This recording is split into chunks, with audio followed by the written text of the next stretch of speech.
What's up, everybody? We are going to go through a posterior cuff rollout. This is going to be for the back of the shoulder.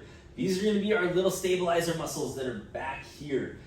These support and stabilize our shoulder with pretty much any and all movements. These are going to be two of our four main rotator cuff muscles. This is not the main one that most people are like, tore my rotator cuff muscle. These are not those two. It does happen every once in a while that you'll see a posterior cuff tear, but pretty rare. So this is going to be teres minor, infraspinatus.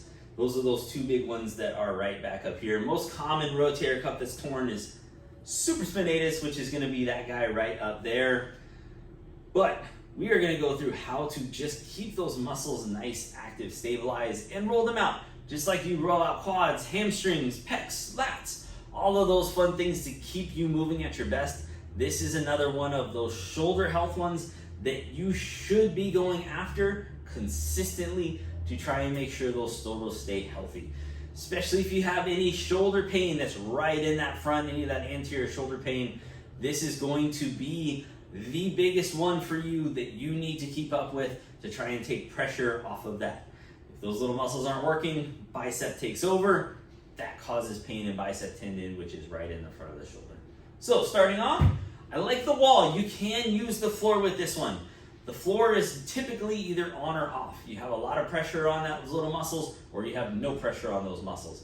So I like the wall because you can vary the pressure a little bit. You can see how much you want to put in there, how much feedback you want to get off of this. So taking the ball, nice and easy into the wall, and you're just going into, again, that back of the shoulder blade. So anywhere through that area. If you want to go on the other side and you're going between the shoulder blade and the spine, that's okay too, but you're not going to be going after those little rotator cuff muscles. So going through there, just nice and easy, finding those spots. You're going to find some tender spots in this. Even if your shoulder feels good, you'll probably find a couple spots that you're just kind of like, oh yeah, I probably should work on that a little bit. That's going to be what I want you to try and find, what I want you to go after. There's a spot right there. So I can do a couple things. I can either do some movement off of that, where I'm trying to get more of an active release. I can sit there and kind of roll through it and just kind of go over that little road bump that's there to try and get it to relax. Or I can just go in and sit there. If I want more pressure, I can pick up that inside foot. That's going to drive more pressure through there. If I want even more, I can take that outside foot out a little bit more and try and get a little more pressure going into those little muscles. If you want less pressure, just go the other way. Just take a little step in, try and get things moving through there.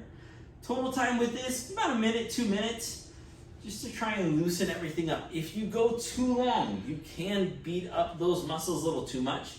They'll feel more bruised, sore, things like that, where they won't really be happy that you pushed on that much and it'll almost feel like you overdid it. If you do that, that's okay. Just take a little rest break. But consistency with this, especially as a muscle primer, to try and get it done before you're surfing, before you're working out, any of those is going to be a really good time to just get those muscles primed and ready to go. If you like this video, make sure that you like and subscribe. Love bringing you videos to try and keep you living an active, healthy life.